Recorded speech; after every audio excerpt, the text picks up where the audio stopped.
Assalamualaikum warahmatullahi wabarakatuh. My name is Muhammad Shukri bin Roslan.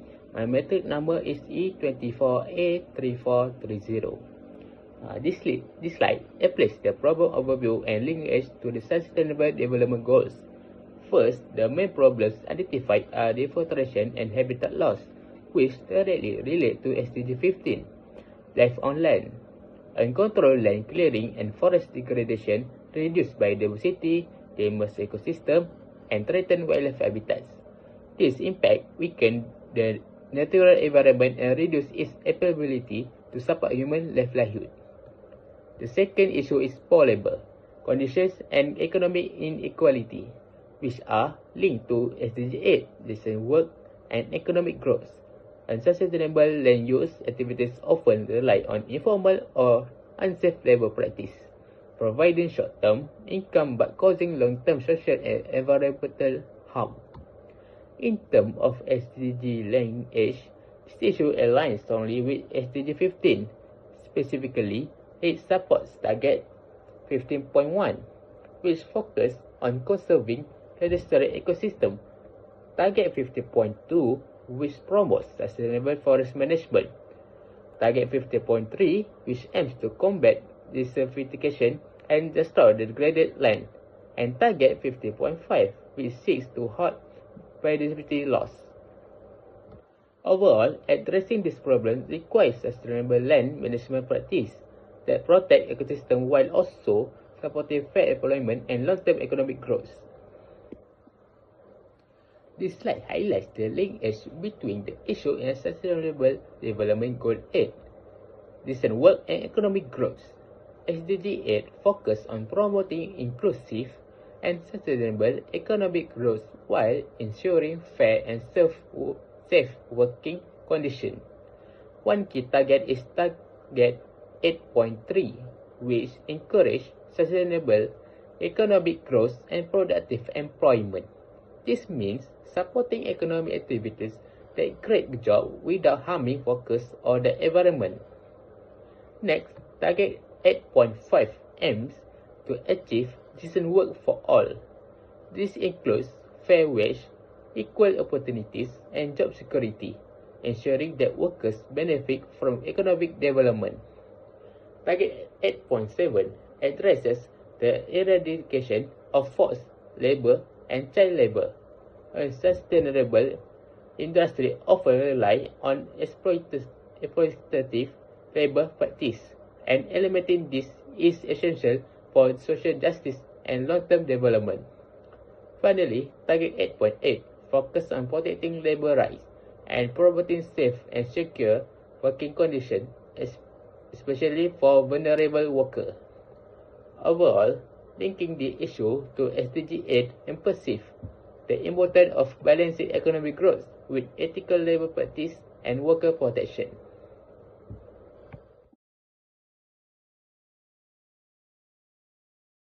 Hello, my name is Muhammad Irfan bin Manas and my number is E24BT379.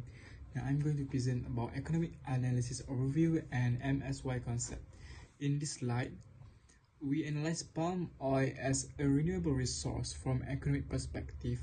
Although palm oil is renewable, it does not regenerate naturally, and it's depend on managed replanting cycles of about 25 to 30 years. Therefore, we use the concept of maximum sustainable yield, or we call it as MSY, to assess whether Malaysia's current palm oil production is sustainable. Next, for this slide shows a graph comparing Malaysia's current palm oil production with the estimated maximum sustainable yield, or we call it as MSY. MSY is around 22.56 million tons per year, while current production in 2025 is approximately 20 million tons. Since production is below the MSY level, this indicates that palm oil resources in Malaysia are not biologically overexploited. However, this sustainability depends on continuous replanting and proper plantation management. Alright, finally, from an economic perspective, The optional harvest level is usually lower than MSY because producers aim to maximize profit and net present value rather than biologically yield alone. At the same time, the palm oil industry creates negative externalities such as deforestation, carbon emission, and water pollution, which are not reflected in market price. Therefore, certification schemes such as MSPO and RSPO they are important to help internalize these external costs and promote sustainable palm oil production.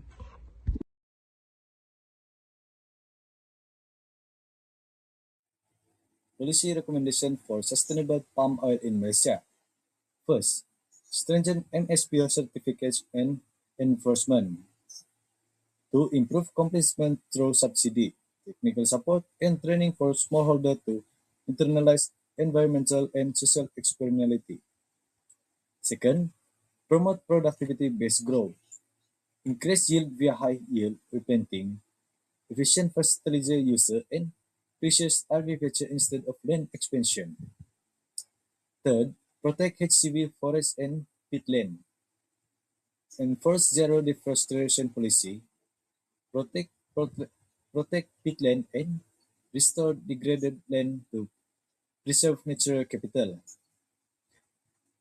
The next one, policy recommendation for sustainable palm oil in Malaysia is improve labor standard and worker protection, ensure fair wage, safe working condition, external recruitment, and protection for migrant worker (SDG 8).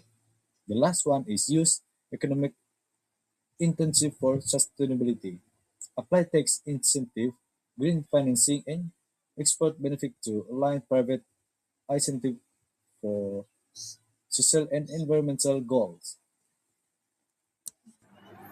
Hi, my name is Muhammad Shamim Aidil bin Muhammad Sauti, and I will present my part, which is critical assessment, trade-off, and cost. What are the economic costs of your recommendation? Sustainability policies in the palm oil sector raise costs and may limit short-term economic growth and decent work despite their environmental benefit. Who bear these costs? Sustainability costs affect small palm oil firms more than large ones, potentially harming income, employment, inclusive growth, and increasing palm oil prices. Are, the are the equity concern? Small-scale farmers and workers face higher incomes risks in adopting sustainability, and limited support may worsen inequality, affecting SDG 15 and SDG 8.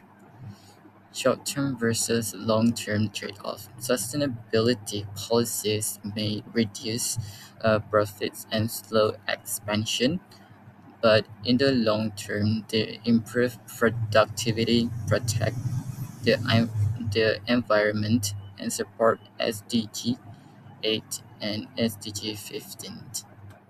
Second, uncertainty and limitation. What assumption do you make in your analysis?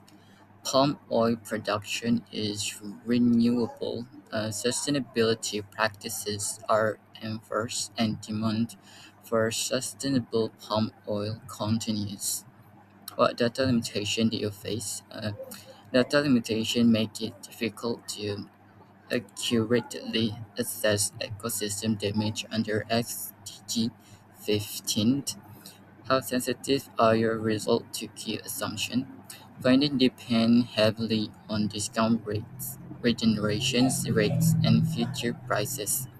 High discount rates favor short-term gains, while low rates support conservation and SDG 15. What additional information will improve your analysis? More detailed land use, yield, and ecosystem data are needed to better understand the link between economic growth (SDG 8) and environmental protection (SDG 15). Third, alternative perspective. How might different stakeholders view your recommendation? The future of tree crops depends on policies, company costs, smallholder support, and pressure from environmental groups for stronger SDG 15 conservation. What counter arguments might be raised? This focusing on environmental protection SDG 50 may slow economic growth and employment, potentially affecting SDG 8, especially in rural palm oil communities. There are alternative policies approaches. Alternative regulation like taxes, tradable permits, and community involvement could support SDG 8 and SDG 15 if effectively enforced. Fourth, contribution to sustainability. Will your solution ensure resource availability for future generation? Broad employment policies help ensure ad- ad- adequate staffing and sustainable land use, supporting SDG 15 on responsible ecosystem management. Is it aligned with weak or strong sustainability concept? Natural system can't be replaced by man-made ones, highlighting SDG 15 conservation while supporting SDG 8 economic growth. How does it balance economic, social, and environmental objectives? Promoting decent job, stable income, and sustainable palm oil support SDG 8 and SDG 15, advancing a greener development in Malaysia. Conclusion. The palm oil industry is vital to Malaysian economy, but its sustainability is challenged by environmental and social issues such as deforestation, biodiversity loss, and labor concern. While initiatives like MSPO certification have improved practices, limited compliance among smallholders reduced their effectiveness. Achieving a sustainable growth requires shifting from land expansion to productivity-driven development, strengthening certification, supporting smallholders, and improving labor standard. Thank you.